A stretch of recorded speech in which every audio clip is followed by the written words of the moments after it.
All right, Kirk Fletcher here. Your mountain man is back again. Well, today I want to talk about rhythm, and I want to take out three important things to me about the rhythm in my rhythmic development. Three things, and there are three things. There are many, many, many, many, many more things, but I just want to focus on three things to kind of give you an example of some of my rhythmic approaches, because I get asked a lot about my rhythm guitar playing and things. I'm so thankful for that. It makes me feel good that some of you guys like my rhythm guitar playing, because that's really, man, I really like rhythm guitar a lot. I won't say it's my favorite because I really like singing string guitar too, But I would say I just played a little example of, three different kinds of things that are in my background. First I start off with more of a sort of gospel church style guitar, Church of God in Christ, Kojic Pentecostal, Holiness Church. My father was a pastor, Macedonia Church of God in Christ in 1913 North Wilmington Avenue in Compton, California. And I played there and got my start, playing that, playing in church. So I just kind of played a typical little thing, a few little things that I would play in church, Then the next thing I played, when I was young, I was really, to this day, but when I was young, I was really obsessed with James Brown, because I would, buy these little cassette tapes in the local Kmart's to where we live, and also my older brother, I had a lot of James Brown music, things like Body Heat and Big Payback and all of those kind of songs, Doing It to Death, these compilation things. So I really took to James Brown music a lot. And that's really that guitar work by different guitar players like Jimmy Nolan or Catfish Collins, different people like that. It was a big part of my rhythm development. I would play these fast tempos in church and also have that sort of like thing like the James Brown type thing in there too, And then, obviously I was influenced a lot quarterly and different things from the great Robin Ford too. But, I always talk about Robin. I love his playing so much. But another guy that was really turned my head around to some different things was Mr. Junior Watson. Many of you know from the West Coast, Junior Watson. I would take lessons from Mr. Watson, and he would really hit me to like rhythm guitar players and rhythm concepts from guys that played in like the 40s swing era and things like that, and jump blues like Tiny Grimes, Bill Jennings, Charlie Christian, and so many more, even Oscar Moore, so many more, Oscar Moore, Johnny Moore, and all of these kind of influences, as well as like this Roscoe Gordon, and things like that, and just that kind of style. So that was like a little thing that I picked up from him.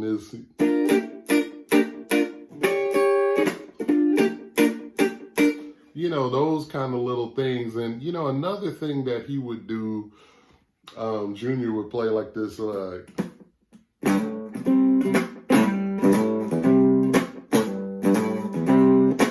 I used to love to hear him play that, because it was really his own little stamp on all of the music that he loved. And that's all I've ever tried to do too. And he was really a big influence on this certain kind of rhythm. He put this certain kind of snap on it, and it was really coming from that thing. So in my mind, the way I married all of this stuff, in my style was just taking a little bit from each one, keeping a lot of that gospel background that I had already, mixing that with the James Brown, which is kind of one and the same. And then Junior coming along, hipping me to all of these guys, including himself too, and people like Hollywood Fats, and Rick Holmstrom and Rusty Zen and all of them cats that I love, who are still my friends to this day, That was like a whole different world to play West Coast music. And I would, play with this harmonica player and dear friend Linwood Slam a lot.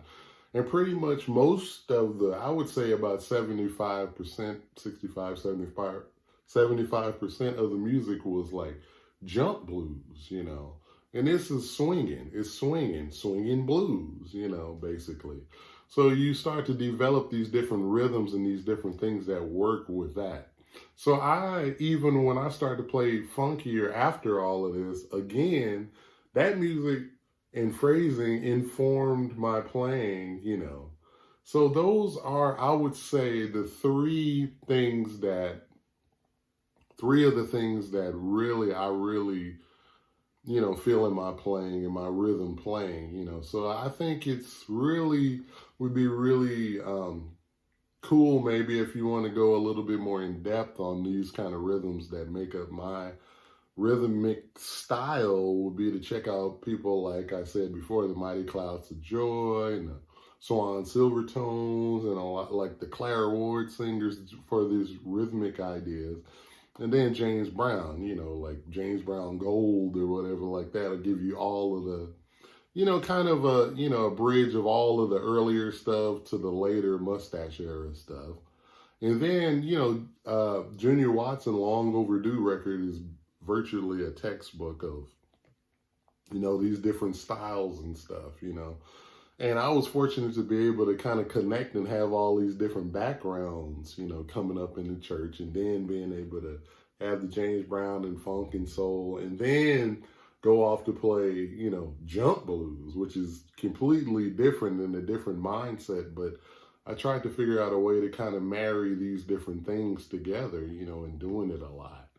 So I would definitely say you mix all those together, as well as, getting a lot of chord type things, having different chords to play, 13ths and 9s, and swinging things around triads and things like you've heard in many of my lessons and things like that.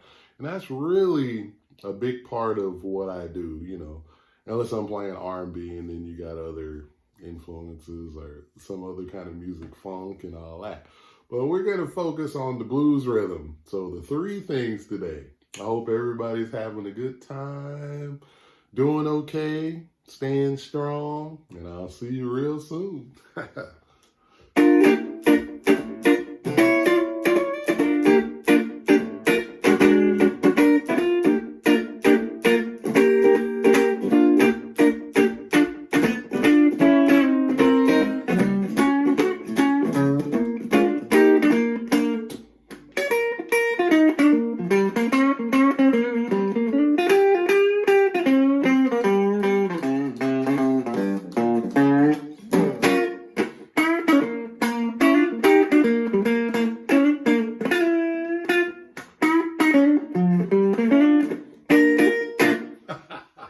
All right, take care.